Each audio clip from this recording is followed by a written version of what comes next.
how to pass learner's permit test in Maryland. So hello everyone, so in today's video, I will show you guys on how to pass the learner's permit test if you're living in Maryland. So first, what you want to do is go to the mva.maryland.gov website, and then from here, you will get to see, some practice tests that you can use so that you'll be ready to take the official test and getting your driver's license. So from here, each test includes 25 questions, just like the real knowledge test. So you can take the untimed version of the test as many times as you need. Link directly to the Maryland driver's manual to study each topic. Or you can also take the timed version to see if you can pass it within 20 minutes allowed. So as you can see over here, there are 4 links that you could choose in taking the practice test. So the first one is not timed, and it is in English. The second one is also not timed, but in Espanol.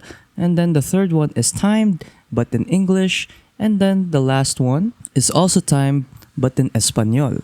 So this tutorial can be used by anyone at any time. It is a great resource and can be used as a refresher of the basics for driving safely. Current drivers may also find it helpful to learn new motor vehicle laws. Parents use it to test yourself while you help your teen learn to drive. So yeah, that is pretty much it on how to pass the learner's permit test in Maryland.